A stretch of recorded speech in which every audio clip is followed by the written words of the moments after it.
बाबा साहब अंबेडकर केवल और केवल दलित लीडर नहीं हैं। बाबा साहब अंबेडकर केवल और केवल दलित लीडर नहीं हैं। बाबा साहब अंबेडकर केवल और केवल संविधान निर्माता नहीं हैं, बाबा साहब राष्ट्र निर्माता हैं। यह बात हमें समझनी चाहिए। और अब तो बात और आगे निकल गई। मैं थोड़ा पेच आपको डाल दूं। अब तो बात आगे निकल गई। बाबा साहब अंबेडकर केवल दलित लीडर, बाबा साहब अंबेडकर संविधान निर्माता या बाबा साहब उसमें राष्ट्र निर्माता नहीं हैं। बाबा साहब अब विश्व विभूति हो गए हैं, global icon. He is now global icon. अब आप प्रश्न कर सकते हैं कि बाबा साहब ग्लोबल आइकन कैसे हैं, यह तो बताइए। मैं कपोल कल्पित कथा नहीं कर रहा हूं, गूगल आपके पास है, आप शुरू कीजिए। बाबा साहब की मूर्ति कम से कम 9 विश्वविद्यालयों, विश्व के 9 विश्वविद्यालयों में लग गई है। और मूर्ति साथियों कोई मजाक के लिए नहीं लगाता है, और वो भी विश्व का विश्वविद्यालय। सबसे पहले आपको पता होगा कि लंदन स्कूल ऑफ इकोनॉमिक्स, जहां पर बाबा साहब ने पीएचडी किया था, वहां पर मूर्ति लगती है। गूगल करना है, करके देख लीजिए कि बाबा साहब अंबेडकर की मूर्ति लंदन स्कूल ऑफ इकोनॉमिक्स में है या नहीं है। दूसरी, कोलंबिया विश्वविद्यालय, जहां पर बाबा साहब ने पीएचडी की। इत्तेफाक से मैं वहां पढ़ा रहा था कोलंबिया विश्वविद्यालय में। जरा इंट्रोडक्शन ठीक से दिया कीजिए आदमी का, आप लोग को थोड़ा सा। हाँ भाई, हाँ कोलंबिया, हम भी भाई कोई कोलंबिया पढ़ा गया है। दलितों के अंदर कौन कोलंबिया पढ़ाने गया बताइए? इतना तो बता ही सकते हैं कि हाँ भाई कोई दलित भी वहां जाके पढ़ा के आया। हाँ, ये तो यहाँ तो केवल मेरिट करते रहते, तो मेरिट हमारे पास भी है। देखिए तो साथियों, कोलंबिया विश्वविद्यालय में जब पढ़ाने गया तो बाबा साहब की मूर्ति वहां पर भी पहले से लगी हुई थी। 1991 में बाबा साहब की मूर्ति कोलंबिया विश्वविद्यालय में। उधर बगल में ही मैसेच्यूसेट्स आर्महर्स्ट यूनिवर्सिटी है, वहां पर भी बाबा साहब की मूर्ति लग गई। उसके बगल में ही ब्रांडिस यूनिवर्सिटी है, और वहां पर भी बाबा साहब की मूर्ति लग गई। वहां से बाबा साहब निकले और उसके बाद कनाडा आ गए। कनाडा में देखिए, सबसे पहली यूनिवर्सिटी में जो लगी विश्वविद्यालय में, वो था साइमन फ्रेजर यूनिवर्सिटी। आप बच्चों लोग नाम लिखते रहो और गूगल करके देख लेना ये आदमी झूठ बोल रहा है या सच्चा बोल रहा है ना।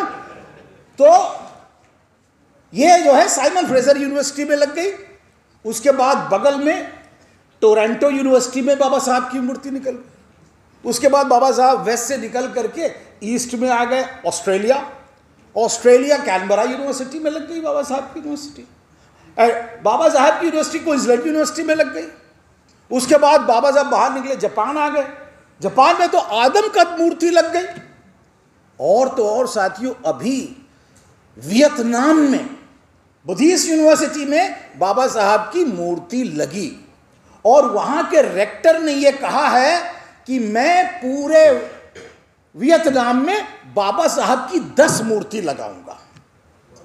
अब आप मुझे बताइए, ये मूर्तियां क्यों लग रही हैं इसका, और वो भी विश्वविद्यालय के लाइब्रेरी में लग रही है। विश्वविद्यालय के लाइब्रेरी में लग गए। हमने जब पूछा उनसे कि आप लाइब्रेरी में क्यों मूर्ति लगा रहे हैं कोलंबिया में, तो उन्होंने कहा library is the place where students come and when they will see the statue of Baba Saheb और bust of Baba Saheb Ambedkar, they will start asking question, भाई ये कौन है, और इसके बारे में फिर वो पढ़ेंगे जाकर के। और तो और ये मूर्ति ही नहीं, बाबा साहब के वॉल्यूम्स वहां पर आ गए। जितने बाबा साहब के लिखे हुए राइटिंग एंड स्पीचेस हैं, वॉल्यूम, हमको तो जो है सुल्तान साहब ने पढ़वाया, और अब सुल्तान साहब वहां पर पहुंच रही है किताब, और वो पढ़ रहे हैं। आप सोचिए, तो ये बाबा साहब को पढ़ने वाले क्या विश्व विभूति कहलाएंगे बाबा साहब की? नहीं कहलाएंगे। अगर उससे भी मन नहीं भरा तो आप देखिए, सबसे पहले कैलिफोर्निया का एक हिस्टोरियन है पैरी एंडरसन। पैरी एंडरसन आप लोग टाइप कीजिएगा, हिस्टोरियन है कैलिफोर्निया का। उसकी किताब है इंडियन आइडियोलॉजी। उसमें बाबा साहब के बारे में उसने जो लिखा है, आप मतलब कलम तोड़ दी जिसे कहते हैं। As a teacher I can appreciate that Baba Saheb Ambedkar के बारे में लिखा केवल एक भारतीय था जिसको यह पता था कि राष्ट्र का अगर बंटवारा होगा तो क्या किया जाएगा। उसके पहले ना कांग्रेस को पता था और ना ही जिसे कहना चाहिए मुस्लिम लीग को उसकी समय पता था। और उसकी किताब जिन्ना भी पढ़ते थे और गांधी भी पढ़ते थे, दैट वाज पाकिस्तान और पार्टीशन ऑफ इंडिया। आप लोगों ने देखना चाहिए। वो पहला है जिसको मैंने, दूसरा एक अभी स्वास जो लंदन में है वो आया, उसने एक किताब लिखी है, कोसिमो ज़ेने नाम है, उसने एक किताब लिखी जिसमें इटली के एक समाज विज्ञानी हैं एंटोनियो ग्राम्शी, उनकी तुलना करी है बाबा साहब अंबेडकर से। अब आप मुझे बताइए कि ये लंदन वाला, ये अमेरिका वाला और तो फ्रांस वाला क्रिस्टोफर ज़ेफिरट, उसको जरा देखिए। He is telling that Baba Saheb Ambedkar should be considered as first sociologist of India, पहला समाजशास्त्री होना चाहिए। वो लिख रहा है वहां से। उसके पहले आपको पता होगा एलेनोर ज़ीलियट जो अमेरिकन थी, और गेल ओम्वेट वो रिसर्च कर चुकी है, और तो और ओएम लिंच रिसर्च कर चुके हैं। बड़ी लंबी फहरिस्त है। मैं आपको केवल ये बताना चाह रहा हूं कि पकड़ लीजिए बाबा साहब अंबेडकर को, नहीं हाथ नहीं आने वाले। बाबा साहब पहुंच गए हैं अब विश्व विभूति हो करके, उनको कहोगे अरे हम उनके माध्यम से हम बाबा साहब को समझेंगे, हमें नहीं वो समझा पाएंगे। इसलिए साथियों, ये जो मिथ्या प्रचार बाबा साहब अंबेडकर के आसपास फैलाया गया कि बाबा साहब अंबेडकर केवल और केवल दलितों के लिए काम कर रहे थे, I am sorry to say that. How can India be so mean not to understand Baba Saheb Ambedkar? उसका अकादमिक पक्ष, जो बच्चे बैठे हैं, बाबा साहब का अकादमिक पक्ष अलग है। वो कभी मैं पीएचडी में जब पढ़ाता हूं तो बाबा साहब का अकादमिक पक्ष अलग पढ़ाता हूं। बाबा साहब ने 10 प्रकार के स्रोतों का प्रयोग किया, 10 types of sources to produce his knowledge, और 6 प्रकार की इंसाइक्लोपीडिया थी उसके अंदर, 6 प्रकार की इंसाइक्लोपीडिया, और पता नहीं कितनी थियोरी और पता नहीं कितने जिसे कहना चाहिए वो हो सकते हैं। वो अकादमिक पक्ष में कभी जब आप लोग बड़े हो जाएंगे, जब पाएंगे आप, तब को आप लोग को बताएंगे। लेकिन अकादमिक पक्ष बाबा साहब का समझना इसलिए जरूरी है क्योंकि हमें बाबा साहब अंबेडकर को विश्वविद्यालय में समझने के लिए एक नवीन दृष्टि चाहिए। हम ये नहीं कहेंगे बाबा साहब अंबेडकर एक एक्टिविस्ट बाबा साहब अंबेडकर है। एक्टिविज्म किया बाबा साहब अंबेडकर ने। उन्होंने 14 टैंक आंदोलन किया, उन्होंने कालाराम टेम्पल आंदोलन किया, उन्होंने जिसे कहना चाहिए सत्याग्रह किए, उन्होंने यहां तक कि जो है राजनीतिक दल बनाए, इंडिपेंडेंट लेबर पार्टी बनाई, उन्होंने जिसे कहना शेड्यूल कास्ट फेडरेशन बनाया, आरपीआई की नींव डाली। तो वो एक्टिविस्ट बाबा साहब अंबेडकर, और बाद में एक धम्म पुरोहित की तरह जिसे कहना चाहिए बाबा साहब हमारे यहां एक सामने आए कि ये धम्म की दीक्षा दिला रहे थे। लेकिन मुझे बड़ा अफसोस होता है कि लोग बाबा साहब अंबेडकर की सूट वाली जो है फोटो बहुत देखते हैं, लगाते हैं, और कहते हैं बाबा साहब ने इसलिए सूट पहना कि बाबा साहब बताना चाहते थे कि हम भी सूट पहने। माफ कीजिएगा, मैं हाथ जोड़ करके विनम्र निवेदन करूंगा, ऐसा बाबा साहब ने कहीं नहीं किया। बाबा साहब ने जब धम्म दीक्षा ली तो क्या सूट पहन के ली थी? मैं चाहता हूं कि उस फोटो को भी लोग आगे देखें कि बाबा साहब अंबेडकर ने क्या पहना था। जब बाबा साहब 14 टैंक का आंदोलन कर रहे थे तो क्या सूट पहन के कर रहे थे? या बाबा साहब अंबेडकर जब माता रमाबाई को जो है अग्नि दे रहे थे तो क्या सूट पहन के दे रहे थे? उन्होंने बाकायदा कफनी पहनी हुई है, उसकी भी फोटो है। लेकिन ये बात हमारे बीच में कि सूट पहना, मैं जानबूझ करके सूट नहीं पहन के आता हूं, क्योंकि मुझे लगता है कि बाबा साहब अंबेडकर की फोटो कब सीखी, किसी गरीब आदमी की, किसी दलित आदमी की फोटो कब खींची जाती है? जब उसका औपचारिक क्षण होता है। बाबा साहब अंबेडकर जाते थे पार्लियामेंट में तो सूट पहन के ही जाएंगे, वहां थोड़ी जिसे कहना चाहिए लुंगी धोती पहन के चले गए, और जैसे ही बाबा साहब गए वैसे ही फोटो खींच गई। अब आता हूं मैं, बाबा साहब अंबेडकर ने क्या संविधान बनाया या बाबा साहब संविधान निर्माता हैं या नहीं है साथियों। इसके मैं 3 आंकड़े केवल देता हूं। पहला आंकड़ा, बाबा साहब अंबेडकर संविधान निर्माता क्यों हैं और क्यों कहना चाहिए। इसके लिए बाबा साहब अंबेडकर ही जो है chairman of the drafting committee थे। क्यों थे? सबको पता है कि क्यों बनाए गए। 7 मेंबर थे, 7 में से 6 का पता नहीं था। एक मर गया था, एक अमेरिका चला गया था, एक सुदूर दक्षिण में रहता था, एक बीमार पड़ गया था। तो 7 में से 6 लोग लापता हो गए। अकेले बाबा साहब अंबेडकर ने काम किया। पहला आंकड़ा ये 141 दिन 141 days he was working alone। जब बाबा साहब ने काम करते करते जब पूरा मसौदा बना लिया, संविधान का पूरा मसौदा बना लिया, तो उसको पब्लिक की स्क्रूटनी के लिए रखा गया। अब पब्लिक की स्क्रूटनी के लिए रखा गया तो जानते हैं पब्लिक तो पब्लिक है। पब्लिक ने स्क्रूटनी में मतलब उसकी पड़ताल करते हुए इधर संशोधन उधर संशोधन, इधर संशोधन उधर संशोधन करते करते 7635 संशोधन कर दिए।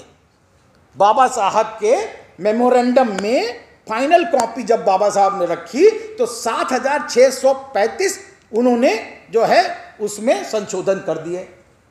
बाबा साहब अंबेडकर ने 7635 अमेंडमेंट संशोधनों को पढ़ा और पढ़ने के बाद साथियों उसमें फिर यह हुआ कि 5162 जो अमेंडमेंट आए थे उसको खारिज किया।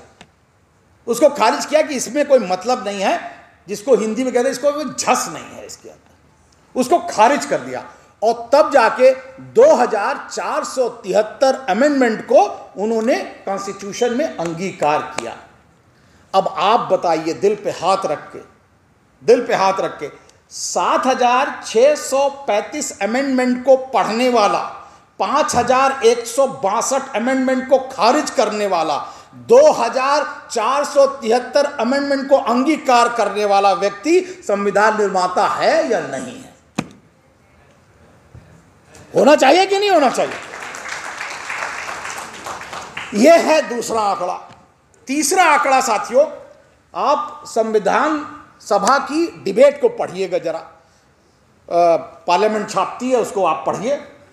मैंने क्या किया, उसको देखा और देखने के बाद मैंने यह देखा कि बाबा साहब संविधान निर्मात्री सभा में, कॉन्स्टिट्यूएंट असेंबली में हर दिन कितनी बार उठ करके बोलते थे। 9 से 10 बार तो वो डेली उठ करके बोलते थे। लेकिन साथियों कभी कभी अप्रत्याशित रूप में यह होता था कि बाबा साहब 26 से 27 बार उठ करके बोलते थे संविधान निर्मात्री सभा में, और कभी वो अपना मसौदा मूव करते थे, कभी अमेंडमेंट मूव करते थे, कभी जिसे कहना चाहिए उस पर टीका टिप्पणी का जवाब देते थे, और कभी वो लंबा भाषण देते थे। इस लंबे भाषण से मुझे याद आया बाबा साहब अंबेडकर का पहला भाषण जो 9 दिसंबर जब सभा शुरू हुई तो उसके 8 या 6 दिन बाद आ गया। बाबा साहब का पहला भाषण संविधान सभा में 3700 शब्द का था। दूसरा, जब उन्होंने दूसरी बार इंटरवीन किया, जब मसौदा रखा गया तो 3400 का था, और जब उन्होंने फाइनल कॉपी 26 नवंबर 1949 को, जब उन्होंने 2 साल 11 महीने और 18 दिन बाद जब कॉपी, फाइनल कॉपी पहुंची, दी राजेंद्र प्रसाद उस समय के राष्ट्रपति महोदय को, उस समय का भाषण है 8500 वर्ड का। और मैंने ये गूगल वर्ड काउंट से नहीं गिना है साथियों। Don't think that I have counted from Google count, I have counted with my pen. हाथ से मैंने गिन करके तब लिया है। इसलिए मैं कह रहा हूं बाबा साहब अंबेडकर संविधान निर्माता हैं, ये आंकड़े बोलते हैं। तो इसलिए साथियों ये सोचिए कि बाबा साहब अंबेडकर का जो कंट्रीब्यूशन है उसको छोटा करके, संकुचित करके नहीं देखना चाहिए। अब मैं आखिरी बात करता हूं कि बाबा साहब राष्ट्र निर्माता कैसे हैं। यह बात हमें समझनी चाहिए कि बाबा साहब अंबेडकर का राष्ट्र निर्माण का पहला पड़ाव अगर आप देखना चाहें तो उसको हम संविधान मान सकते हैं। Constitution is the first step towards the nation building, and that is the where when he was talking about nation as a whole, पूरे राष्ट्र की बात कर रहे थे, तो उन्होंने बाकायदा अपने जो पाकिस्तान और पार्टीशन ऑफ इंडिया उसमें राष्ट्र की परिभाषा दी। पहली बार बाबा साहब अंबेडकर ने उसमें राष्ट्र की परिभाषा दी। What is a nation? He said nation is a philosophy. Usually एक दर्शन है, it is a philosophy, but if we go by sociological understanding, it is conglomeration of number of groups. राष्ट्र एक दर्शन है, लेकिन समाजशास्त्रीय दृष्टिकोण से ये राष्ट्र बहुत सारे समूहों का जमावड़ा है। और राष्ट्र तभी निर्मित होता है जब सभी समूहों को, इसके अंदर सभी समूहों को उनके अधिकार सुनिश्चित हो जाएं। बिना अधिकार सुनिश्चित और स्व प्रतिनिधित्व की बात करी, सेल्फ रिप्रेजेंटेशन की बात करी, जो यहां पर रिजर्वेशन कहा जाता है वो नहीं, सेल्फ रिप्रेजेंटेशन है वो। बाबा साहब अंबेडकर ने सेल्फ रिप्रेजेंटेशन की बात करी, तभी राष्ट्र निर्माण हो सकता है। और उन्होंने उद्धृत किया जो उस समय वो बोलते थे national poet of Bengal, Rabindranath Tagore also thinks India is not a nation, it is nation in the making. Bharat एक राष्ट्र नहीं है, यह राष्ट्र बनने की प्रक्रिया में है। आप सोच लीजिए। और कैसे बनेगा ये राष्ट्र? मुकम्मल तब होगा जब इस समाज में रह रहे सभी समूहों को इनके जो अधिकार सुनिश्चित हो जाएंगे। और इसलिए साथियों बाबा साहब अंबेडकर ने बाकायदा अपने संविधान में सभी समाजों के अधिकारों को सुनिश्चित करने का काम किया। बात लंबी हो जाएगी, लेकिन मैं केवल एक समूह के बारे में बात करना चाहता हूं, वो है महिलाएं। बाबा साहब अंबेडकर ने अपने संविधान में महिलाओं के लिए, और ये आज की बात नहीं थी कि बाबा साहब अंबेडकर महिलाओं के बारे में संविधान में सोचने की बात कर रहे थे, नहीं।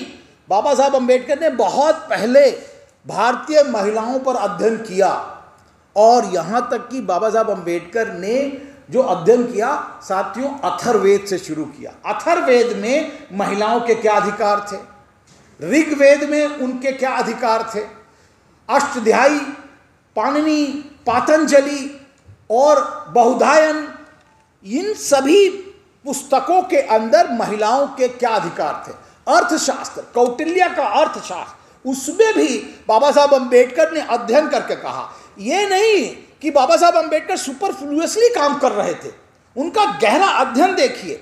एक तरफ उन्होंने बहुधायन गृहसूत्र की बात भी करी और दूसरी तरफ याज्ञवल्क्य स्मृति की बात करी। और एक संघर्ष उन्होंने बाबा साहब ने दिखाया कि देखो महिलाओं की स्थिति कितनी तगड़ी थी। ये बात उन्होंने सुलभा और जनक के डायलॉग से की। एक महिला थी सुलभा, और एक जो है जनक को सभी जानते हैं, उसके बीच डायलॉग हो रहा है। और जनक कह रहे नहीं, मैं आपसे डायलॉग नहीं करना चाहता हूं। तो सुलभा ने कहा क्यों नहीं? तो बोले तुम तो महिला हो। तो बाबा साहब लिखते हैं कि उस महिला का, सुलभा का जवाब था जनक को कि हम उस सभ्यता के रहने वाले हैं जिसके अंदर जो सोल होता है उसका कोई जेंडर नहीं होता, आत्मा का कोई लिंग नहीं होता है, आत्मा आत्मा होती है, इसलिए आपको हमसे डायलॉग करना पड़ेगा। ये जिसे कहना चाहिए बल था। और फिर बाबा साहब अंबेडकर मनुस्मृति, वर्णशंकर थियोरी और पितृ सावर्ण, मातृ सावर्ण सबका एनालिसिस करते हुए आते हैं और कहते हैं किस प्रकार शनय शनय धीरे धीरे भारतीय महिलाओं की जो स्थिति है वो बदतर हुई। और इसलिए उन्होंने शुरुआत में ही, जब वो वाइसरॉयज काउंसिल की बैठक में थे, तब उनकी काउंसिल में थे, उस समय उन्होंने बाकायदा मैटरनिटी लीव का सुझाव दिया था। और मैटरनिटी लीव उनके लिए जिसे कहना चाहिए मेडिकल वो नहीं थी, it was not a medical leave. उन्होंने कहा नहीं, ये मॉरल लीव है। Maternity leave for women is a moral leave. नैतिकता का प्रश्न है। क्या नैतिकता? क्योंकि महिला हमारे देश की आने वाली पीढ़ी को जन्म दे रही है, इसलिए देश को कृतज्ञ होना चाहिए कि वो इस बात को कर रही है, इसलिए उसके ऊपर नतमस्तक होकर के उसको मैटरनिटी लीव देना चाहिए। साथियों, ये नहीं था, maternity leave is not A medical leave for him, it is a moral leave. इसलिए जिसे कहना चाहिए बाबा साहब ने वहां से शुरू किया। फिर उन्होंने देवदासियों के लिए आंदोलन किए और उसको छुड़ाया। और उसके बाद फिर 7 प्रकार के राइट्स बाबा साहब ने महिलाओं के लिए सुनिश्चित किए, जिसे हिंदू कोड बिल में भी रखा। लेकिन वो 7 क्या थे राइट्स? आई थिंक बहुत सारे फेमिनिस्ट लोग बाबा साहब द्वारा किए गए महिलाओं के राइट्स की बात नहीं करते, वो नहीं बताते। इसलिए मैं कह रहा हूं कि पहला राइट जो एक पत्नी विवाह, मोनोगेमी, वो बाबा साहब की सोच है। पहले बहुपत्नी विवाह हुआ करता था, बाद में जिसे कहना चाहिए बाबा साहब ने मोनोगेमी को इंट्रोड्यूस किया। दूसरा, बाबा साहब ने हिंदू मैरिज बिल को ला करके मैरिज को, विवाह को अनुष्ठान बनाया।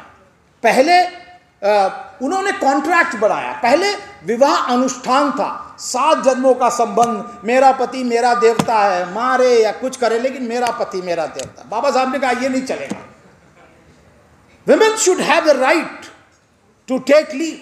If his man is cruel, then he should leave. और उन्होंने उसको बाकायदा कहा कि no, marriage will be a contract which can be done away with. Third, Dowry Act, जो कि दहेज प्रथा के खिलाफ कानून आया, ये बाबा साहब ने सोचा था। इसके बाद सिविल मैरिज, अंतर जातीय विवाह, ये बाबा साहब ने सोचते। उसके बाद यहां तक कि गोद लेने में कंसेंट ऑफ द वुमेन, महिला का, पत्नी का जो कंसेंट है उसकी हामी जरूरी होनी चाहिए, ये भी बाबा साहब ने रखा। और उसके बाद equal pay for equal work, यहां तक कि प्रॉपर्टी राइट, बाबा साहब अंबेडकर ने property right for the women, महिला, बेटी और पत्नी दोनों को पति की और पिता की जो संपत्ति है उसमें अधिकार, ये बाबा साहब की सोच थी। हो सकता है उस समय नहीं पारित हुआ, लेकिन बाद में पारित हुआ। लेकिन सबसे बड़ी बात यह है कि बाबा साहब अंबेडकर ये जो अधिकार थे वो दलित महिलाओं के लिए नहीं सुरक्षित कर रहे थे, ये भारत की सभी महिलाओं के लिए सुरक्षित कर रहे थे साथियों। लेकिन अफसोस महिला आंदोलन इस बात की बात नहीं करता है। तो कम से कम जो महिलाएं जानती हैं उनको अधिकार के लिए बाबा साहब का कम से कम जो है शुक्रगुजार तो होना ही चाहिए। अब आप बताइए, एक तरफ एक व्यक्ति महिलाओं के लिए सोचे, दूसरी तरफ दलितों के लिए सोचे, अकलियों के सोचे और सब समाज के लिए। We the people of India, लोग, हम लोग, ये कोई और नारा नहीं देता, वी पीपल ऑफ इंडिया। अगर प्रेम्बल पढ़ेंगे ठीक से, हम लोग की बात हो रही है, ये लोग यहां जो बैठे हुए हैं। इसलिए साथियों मैं कहता हूं कि अगर बाबा साहब अंबेडकर ने लोगों के लिए सोचा, दलितों के लिए सोचा, पिछड़ों के लिए सोचा, आपको पता है रिजाइन जब कर रहे थे तो महिलाओं के लिए सोचा, तो बाबा साहब राष्ट्र निर्माता हुए या नहीं हुए, ये मैं आप पर छोड़ता हूं।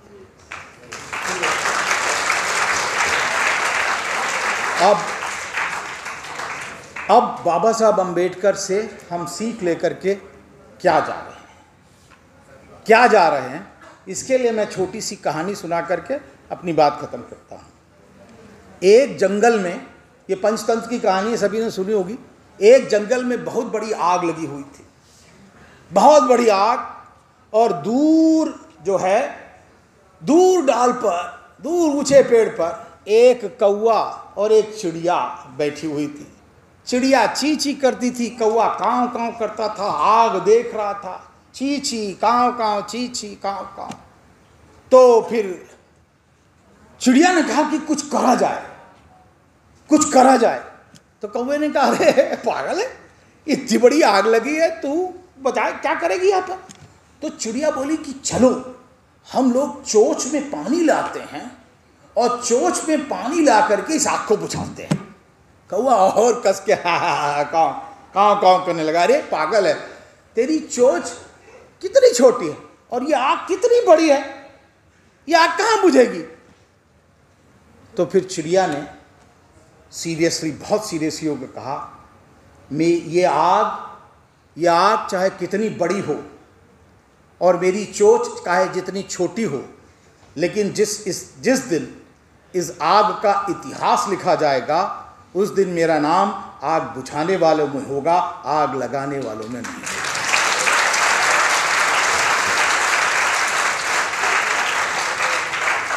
तो साथियों, मैं तो यहाँ बहुत सारी चिड़िया देख रहा हूँ, और अगर सबने पानी अपनी चोंच में भर लिया तो ये आग बुझेगी जरूर, और बाबा साहब फिर से एक बार जो है बोलेंगे, जय भीम।